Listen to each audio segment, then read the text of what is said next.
Welcome to Saint Wilfred Law College online classes. आज हमारा topic है इकोनॉमिक रिफॉर्म। इकोनॉमिक रिफॉर्म आर्थिक सुधार। कहने का मतलब किसी भी देश की इकोनॉमी जब वहाँ पर कोई प्रॉब्लम्स हो जाती है या इकोनॉमी या ग्रोथ रेट होती है इकोनॉमी की वो डाउन हो जाती है तो वहाँ पर आर्थिक सुधार इकोनॉमिक रिफॉर्म अप्लाई किए जाते हैं। ठीक है, अपने भी यहाँ पर बहुत 91 के अंदर इकोनॉमिक रिफॉर्म अप्लाई किए गए थे, लेकिन 91 से पहले की जो इकोनॉमिक जो स्थितियाँ थी भारत की, इंडिया की, उससे रूबरू होना अपना लिए बहुत आवश्यक है।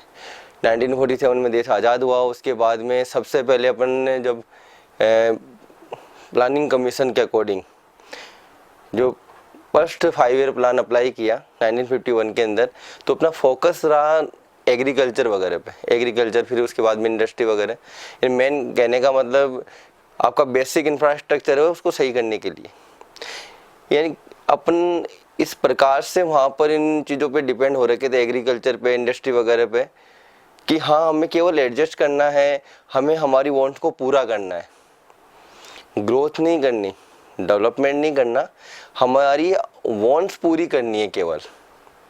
भाई कहने का मतलब जैसे एक छोटा सा परिवार है, वो केवल अपनी एक तो वांट पूरी करे, वो सेविंग के अंदर वो जीरो, यानी जो भी सेविंग अकाउंट है उनका, उसके अंदर उनकी बचत है पैसों की, वो कुछ भी ना हो।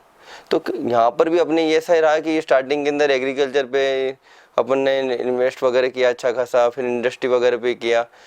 बीच में अपन ने हरित क्रांति के नाम से 1967 के लगभग, तो उसमें ग्रीन रेवोल्यूशन में भी आपने देखा होगा कि जो ज़्यादा से ज़्यादा प्रॉफिट हुआ वो कुछ स्टेट को ही हुआ, हरियाणा है, पंजाब वगैरह है। तो इन स्टेट को ही ज़्यादा से ज़्यादा बेनिफिट मिला ऑल इंडिया के अंदर। ठीक है, इंडस्ट्री में डेवलपमेंट किया गया तो उसमें भी महाराष्ट्र वगैरह में इनमें ही मिला, यानी सभी जगह इसका डिस्ट्रीब्यूशन है वो सही प्रकार से नहीं हो पाया। तो ऑल इंडिया यानी इंडिया की सभी स्टेटों के अंदर एग्रीकल्चर या इंडस्ट्री के अंदर जो डेवलपमेंट होना था वो नहीं हो पाया सही तरीके से, तो इनकम भी कम होने लगी। साथ में और भी प्रॉब्लम्स रही कि वॉर चाइना से, पाकिस्तान से, इनसे अपने देश की साथ में जो वॉर वगैरह हुई, युद्ध वगैरह हुए, उसकी वजह से भी देश की इकोनॉमिक कंडीशन ख़राब हो गई। ठीक है, इसके अलावा अपने जो आत्मनिर्भर बनने का रास्ता था एग्रीकल्चर वगैरह, उसमें भी अपन सही तरीके से वर्क नहीं कर पा रहे थे। तो इकोनॉमिक रिफॉर्म अप्लाई हुए 1991 में। तो इसके लिए स्टार्टिंग से देखते हैं। Economic reforms is defined as the changes introduced by the government to bring an improvement in the economy. Economy के अंदर इम्प्रूवमेंट, ठीक, of a country through various reforms and policies. India initiated economic reform in 1991. अब यहाँ पर ये बात है कि इकोनॉमी के अंदर कुछ चेंजेज किए जाए जिसकी वजह से वापस से इकोनॉमिक डेवलपमेंट यानी ग्रोथ ही हो सके। जब इकोनॉमिक रिफॉर्म अप्लाई नहीं किए गए, इकोनॉमिक रिफॉर्म है वो अपन ने एलपीजी के अकॉर्डिंग, एलपीजी पॉलिसी आई थी, लिबरलाइजेशन, प्राइवेटाइजेशन, ग्लोबलाइजेशन, तो उसके अकॉर्डिंग अप्लाई हुए। ठीक है, लेकिन इससे पहले क्या था, जैसे बिफोर 1991 में, यानी इकोनॉमिक रिफॉर्म से पहले जो अप्लाई थी गवर्नमेंट पॉलिसी वगैरह, वो थी एलक्यूपी, लाइसेंसिंग, कोटा, परमिट्स। पहले लाइसेंसिंग थी कि जो भी इंडस्ट्री वगैरह है अगर उनको प्रोडक्शन करना है या नॉर्मल प्रोडक्ट का भी अगर प्रोडक्शन करना है तो गवर्नमेंट से उनको लाइसेंस लेना होगा। ठीक है, बाद में क्या हुआ, लिबरलाइजेशन, उदारीकरण। कहने का मतलब गवर्नमेंट ने ज़्यादातर इंडस्ट्री वगैरह में लाइसेंसिंग ख़त्म कर दी। तो इससे पहले जो लाइसेंसिंग की प्रक्रिया थी उसमें ज़्यादातर जो प्रोडक्ट होते थे या तो वो गवर्नमेंट के जो पब्लिक सेक्टर इंडस्ट्रीज वगैरह है वो प्रोड्यूस कर रही थी, या फिर प्राइवेट सेक्टर में अगर हो रहा है तो वहाँ पे उनसे लाइसेंस लेना अनिवार्य था। अब लाइसेंस लेने का मतलब है वहाँ पर प्रक्रिया बहुत लंबी होती थी, 1 साल, 1.5 साल, 2 साल में लाइसेंस मिल रहा है, आप 6 महीने, 7 महीने में लाइसेंस दिया जा रहा है। कहने का मतलब है बाद में ये कहा गया कि आप केवल लाइसेंस की प्रक्रिया अगर कहीं पर अप्लाई भी कर रहे हो तो सिंगल विंडो रखो, और जल्द से जल्द उनको लाइसेंस दिया जाए, अगर लाइसेंसिंग प्रक्रिया रखते हो तो। ठीक है, अब इसकी जगह आएगा लिबरलाइजेशन, जिसमें लाइसेंसिंग कम कर दिया गया, ज़्यादातर इंडस्ट्रीज वगैरह में लाइसेंसिंग ख़त्म कर दिया गया। ठीक है, या फिर उसको बहुत शॉर्ट कर दिया गया कि कुछ समय के अंदर लाइसेंस मिल जाए सामने वाली इंडस्ट्री वगैरह को, तो जिसकी वजह से वो प्रोडक्शन चालू कर सके। इसके पहले क्यों कोटा, कि कहने का मतलब इंडस्ट्री, कोई भी प्राइवेट इंडस्ट्री है या फर्म है, अगर प्रोडक्शन कर रही है तो वहाँ पर उसकी लिमिट तय होती है। कि आप कहने का मतलब 100 यूनिट अगर प्रोडक्शन कर रहे हो किसी प्रोडक्ट की, तो 100 यूनिट ही करोगे, 100 यूनिट से ज़्यादा नहीं करोगे आप। इन कोटा फिक्स किया हुआ था। ठीक है, अब उसके अंदर क्या किया गया बाद में, प्राइवेटाइजेशन, यानी गवर्नमेंट ने कहा कि ज़्यादातर इंडस्ट्री को प्राइवेट सेक्टर में दे दिया जाए, या बहुत सारी जो इंडस्ट्री थी पब्लिक सेक्टर की, तो उनको उनके जो शेयर वगैरह हैं वो मार्केट में सेल करके और प्राइवेट सेक्टर में डाल दिए गए। कि अब जो भी प्रोडक्शन वगैरह हो रहा है ज़्यादा से ज़्यादा किस सेक्टर में होगा, प्राइवेट सेक्टर में। अब प्राइवेट सेक्टर में अगर होगा तो वहाँ पर प्रोडक्शन इंक्रीज भी होगा, साथ में कंपटीशन की वजह से प्रोडक्ट भी कम रेट पर पब्लिक को मिल पाएगा। ठीक है, और कंपटीशन की वजह से उसके अंदर जो क्वालिटी वगैरह में जो ग्रोथ होती है वो भी अलग से होगी। तो कहने का मतलब अपने प्राइवेटाइजेशन करने के बाद में इंडिया को प्रॉफिट हुआ। नेक्स्ट था परमिट्स। अगर हम इंपोर्ट कर रहे हैं, एक्सपोर्ट कर रहे हैं, तो परमिट की आवश्यकता होती थी कि आप कहीं पर भी अगर एक्सपोर्ट कर रहे हो या बाहर से कुछ इक्विपमेंट वगैरह या प्रोडक्शन वगैरह जो भी प्रोडक्ट वगैरह है अगर इंपोर्ट कर रहे हो, तो गवर्नमेंट से उसके लिए परमिट लेने की आवश्यकता होती थी। लेकिन बाद में क्या किया गया इकोनॉमिक रिफॉर्म में, ग्लोबलाइजेशन की पूरी विश्व एक यूनिट। कहने का मतलब कि जैसे अपन लोकल मार्केट में आपस में ट्रेड व्यापार करते हैं या क्रेता विक्रय सेलर और बायर होते हैं, वैसे ही पूरे विश्व को यानी वर्ल्ड को भी वैसा ही माना गया।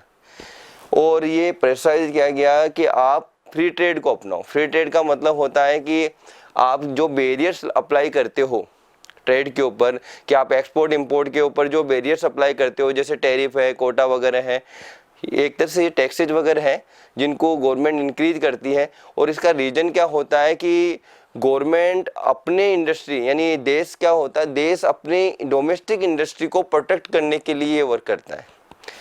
कि जैसे इंडिया है, इंडिया ने सोचा कि अगर दूसरे देश की कंपनीज वगैरह इंडिया में आकर प्रोडक्शन करेगी और साथ में ये अपने एक्सपोर्ट वगैरह को यहाँ पर सेल करेगी, तो यहाँ पर जो कंपटीशन है उसके अकॉर्डिंग हमारी जो डोमेस्टिक इंडस्ट्री है वो सामने वाले देश के प्रोडक्ट के सामने रुक नहीं पाएगी और वो डोमेस्टिक इंडस्ट्री ख़त्म हो जाएगी।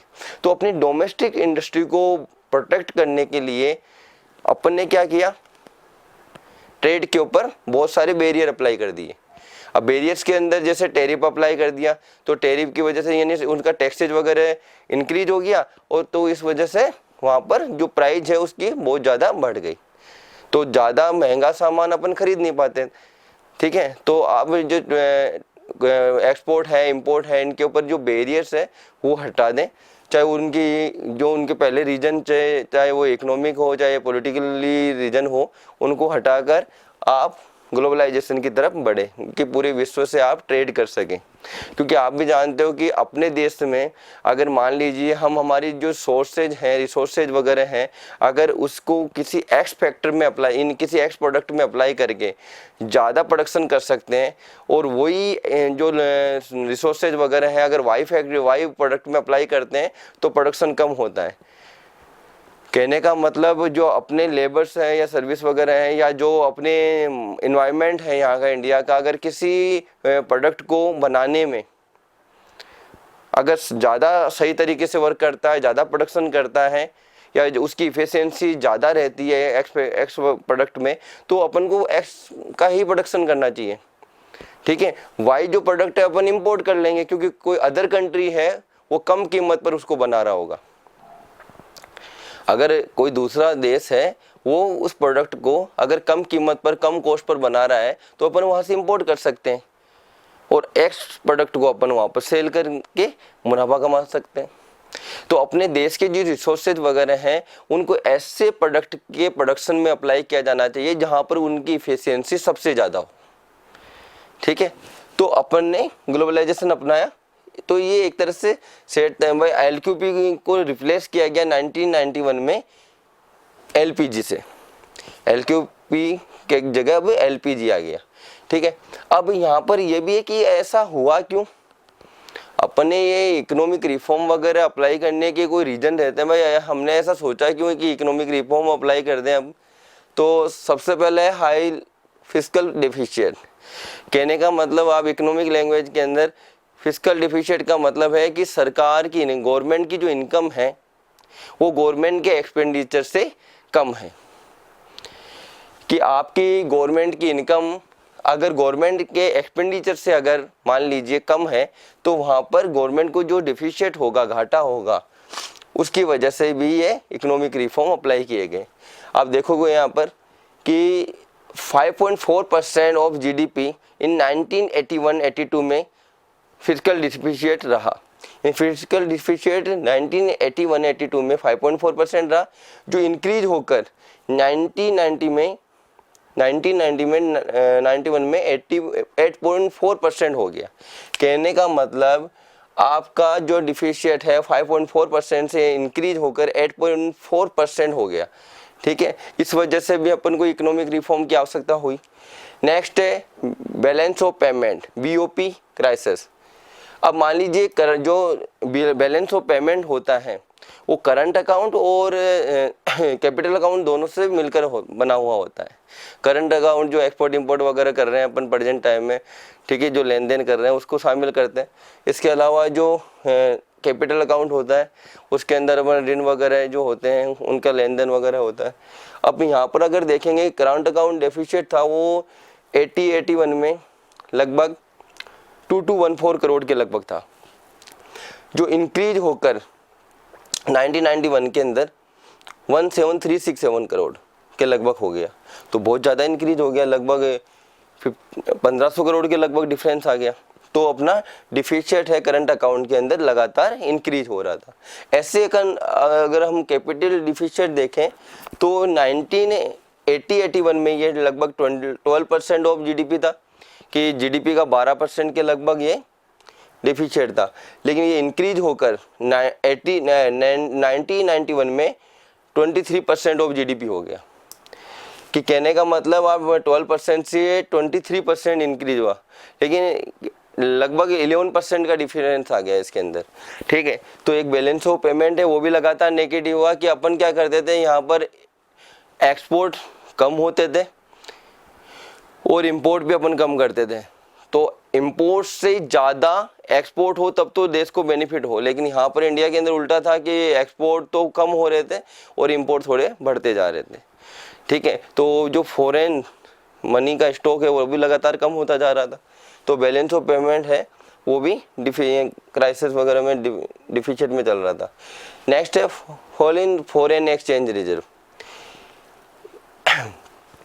86-87 में 8151 करोड़ के लगभग अपना फॉरेन रिजर्व था, फॉरेन एक्सचेंज रिजर्व था, जो 89-90 में 6252 करोड़ हो गया, लगभग 2000 करोड़ कम हो गया। 2000 करोड़ कम हो गया। फॉरेन एक्सचेंज रिजर्व है वो 8151 करोड़ से कम होकर 6252 करोड़ के लगभग हो गया, यानी लगभग 2000 करोड़ का डिफरेंस आ गया। तो ये भी एक प्रॉब्लम रही। इन्फ्लेशनरी स्पाइरल, एक तरह से जो इन्फ्लेशन होता है उससे इन्फ्लेशन स्पाइरल बना हुआ है। जब इकोनॉमिक रिफॉर्म अप्लाई होने वाले थे उसके लगभग 3-4 साल पहले लगातार जो मानसून है, जहाँ पर इंडिया के लिए बोला जाता है कि मानसून एक जुआ है, तो फिर भी अपन देखें तो 91 से पहले 3-4 साल लगातार मानसून बहुत अच्छा रहा। कहने का मतलब मानसून की वजह से जो एग्रीकल्चर का प्रोडक्शन है वो कम नहीं हुआ था। तो अपन कह सकते हैं कि जो इन्फ्लेशन यानी इन्फ्लेशन इंक्रीज हो रही थी या प्राइस वगैरह इंक्रीज हो रही थी, तो वो एक तरह से एग्रीकल्चर की वजह से तो नहीं हो रही थी। तो यहाँ पर इंडिया में अगर देखते हैं तो इंडिया का प्रोडक्शन बहुत कम हो रहा था, ऑल ओवर प्रोडक्शन कम हो रहा था, लेकिन साथ में डिमांड इंक्रीज होती जा रही थी। तो डिमांड ज़्यादा और प्रोडक्शन कम होने की वजह से लगातार प्रोडक्ट की प्राइस इंक्रीज हो रही थी। तो एक रीज़न ये भी रहा कि आपके जो मार्केट है इंडिया का, उस मार्केट में जो प्रोडक्ट या सर्विसेज वगैरह हैं उनकी प्राइस लगातार इंक्रीज होती रही। साथ में नेक्स्ट, पुअर परफॉर्मेंस और पब्लिक सेक्टर अंडरटेकिंग इंडस्ट्रीज। जो सार्वजनिक उद्योग हैं, इंडस्ट्री हैं, उनमें करप्शन की वजह से या उनकी उदासीनता की वजह से लगातार प्रोडक्शन गिरता हुआ रहा। अभी भी हम प्रेजेंट टाइम में देखते हैं जो खादी उद्योग वगैरह हैं तो उनमें कोई ज़्यादा बेनिफिट नहीं मिलता गवर्नमेंट को, जो हमेशा देखा जाता है उनमें लॉस ही रहता है। पब्लिक सेक्टर अंडरटेकिंग इंडस्ट्रीज़ हैं तो यहाँ पर ये भी प्रॉब्लम रही कि जो इंडस्ट्री गवर्नमेंट सेक्टर में अप्लाई हो रखी थी उनमें लगातार घाटा बढ़ता जा रहा था, डेफिसिट बढ़ता जा रहा था। जो एम्प्लॉयर, जो कर्मचारी थे वो लगातार करप्शन करके वहाँ पर जो प्रोडक्शन है उसको डाउन करते जा रहे थे, या उसकी क्वालिटी या उसकी मार्केटिंग वगैरह सही तरीके से नहीं हो पा रही थी। इस वजह से पब्लिक सेक्टर की अंडरटेकिंग इंडस्ट्री थी वो भी फेल होते जा रही थी।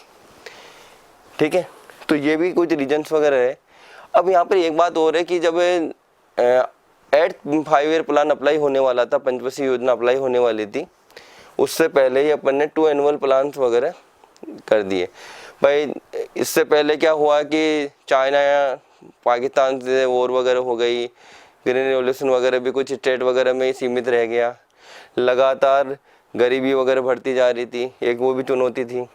ठीक है, तो इस वजह से अपन ने उनको पैसों की कमी की वजह से या जो फॉरेन रिजर्व वगैरह उसके स्टॉक की कमी की वजह से हमने 2 एनुअल प्लान बनाए, 1991, 91, 92, और साथ में इकोनॉमिक रिफॉर्म्स जो अप्लाई हुए वो 91 से अप्लाई हुए।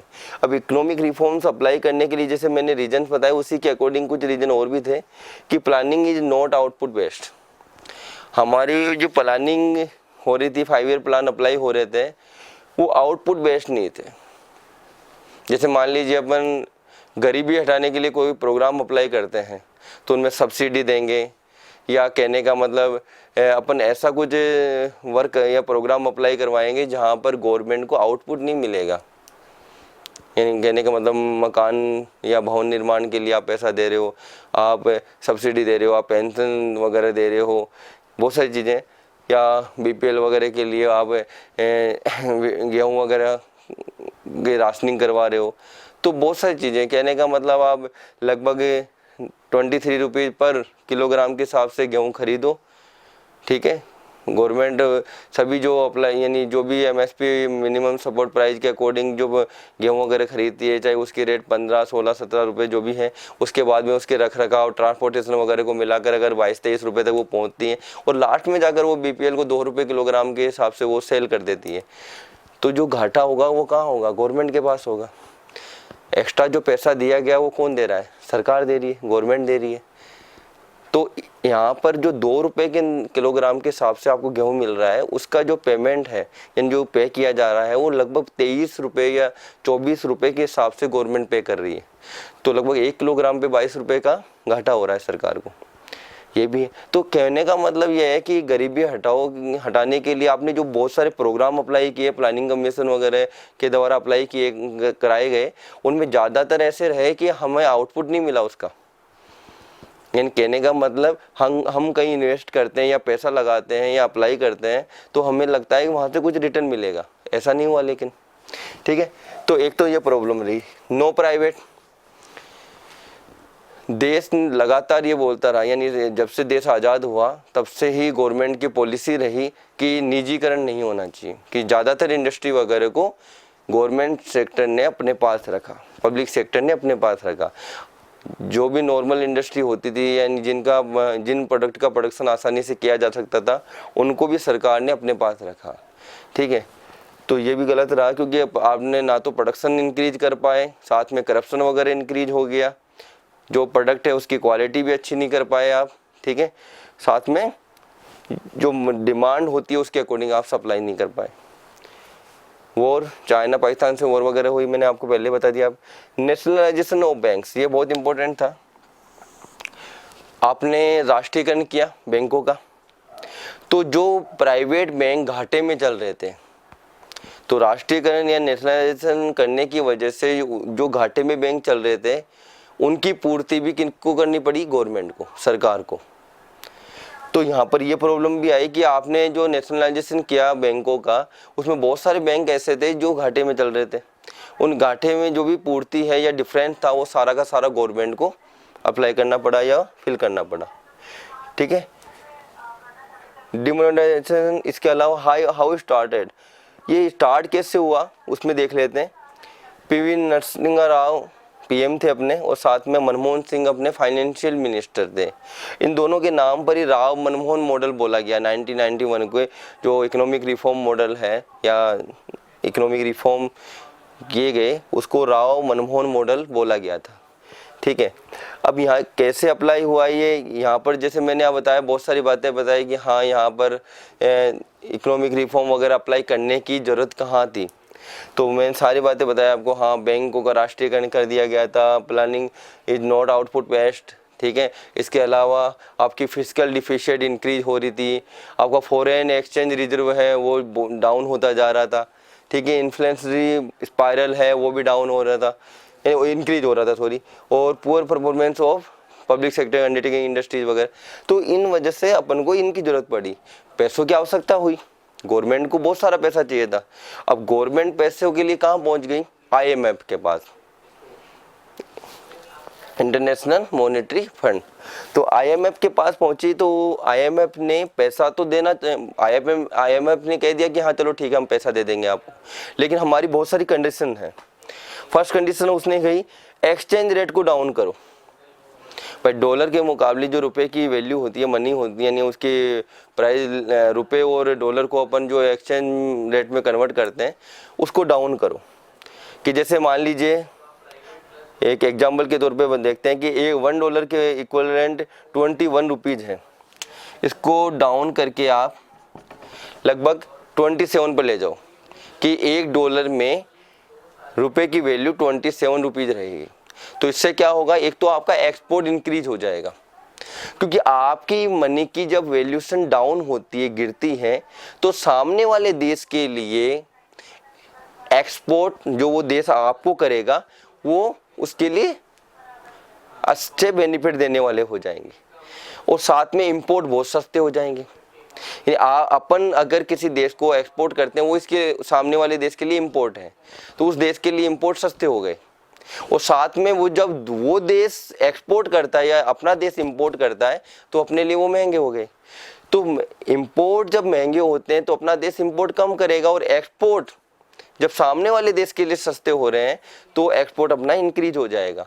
तो एक्सपोर्ट इंक्रीज होगा, इंपोर्ट डाउन होगा, तो बैलेंस ऑफ पेमेंट सही दिशा में या सही डायरेक्शन में चला जाएगा। तो एक तो ये था। नेक्स्ट था, आईएमएफ बोला कि कस्टम ड्यूटी है उसको 130 यानी 130% से डाउन करके 30% पे लेकर आओ। 130% के लगभग थी, उसको कम करके आप लगभग 30% के ऊपर लेकर आओ। ठीक है, क्योंकि कस्टम ड्यूटी की वजह से भी ऐसा होता है कि प्रोडक्शन वगैरह कम। नेक्स्ट है, कोटा को हटा दो, लिमिट जो कर रखी है आपने उनको हटा दो। अभी भी कुछ प्रोडक्ट वगैरह में या कुछ ऐसे प्रोडक्ट आते हैं जिनके अंदर कोटा वगैरह अप्लाई है, जैसे गोल्ड वगैरह है, सिल्वर वगैरह है।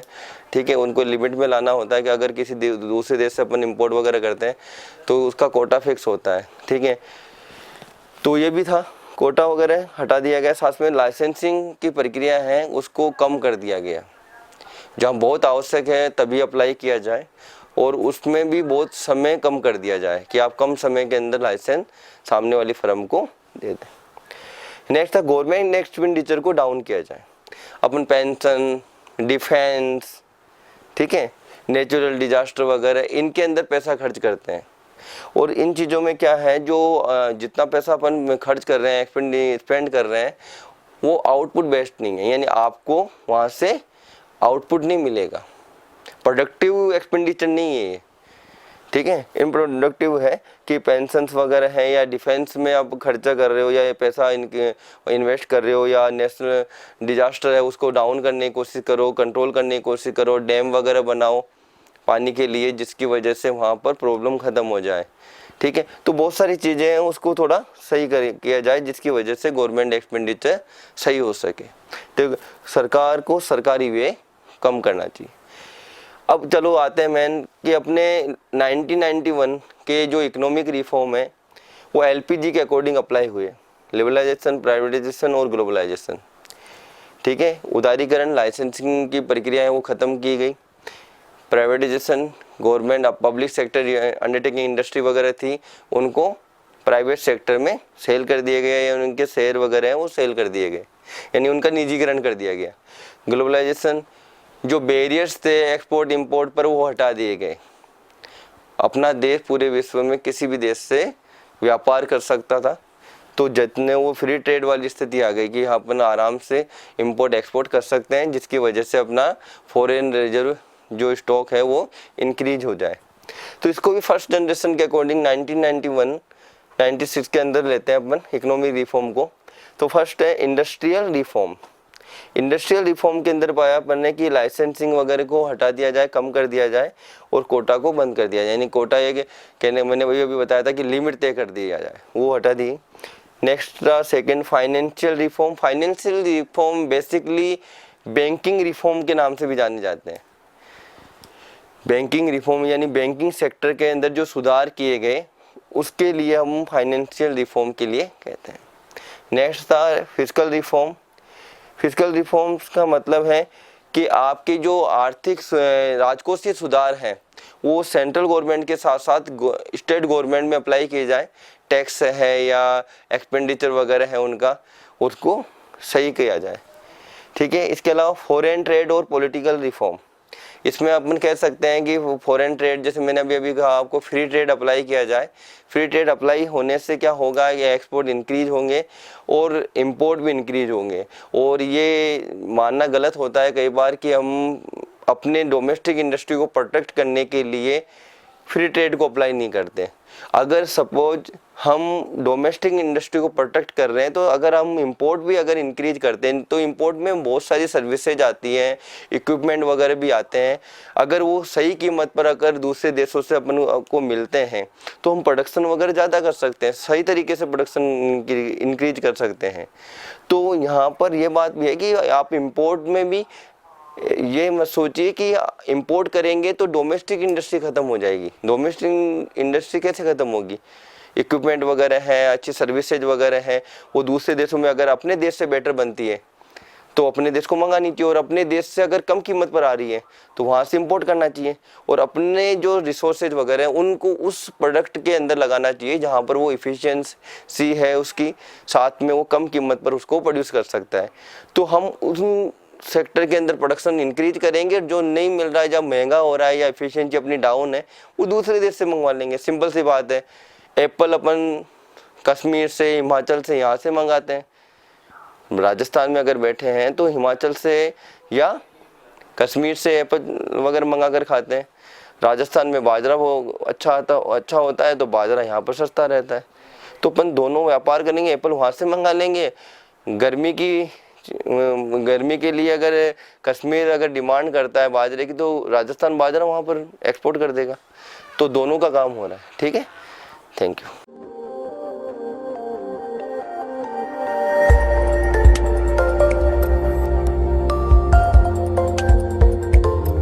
At St. Wilfrid College of Law, Sector 10, Meera Marg, Madhyam Marg, Jaipur, Rajasthan.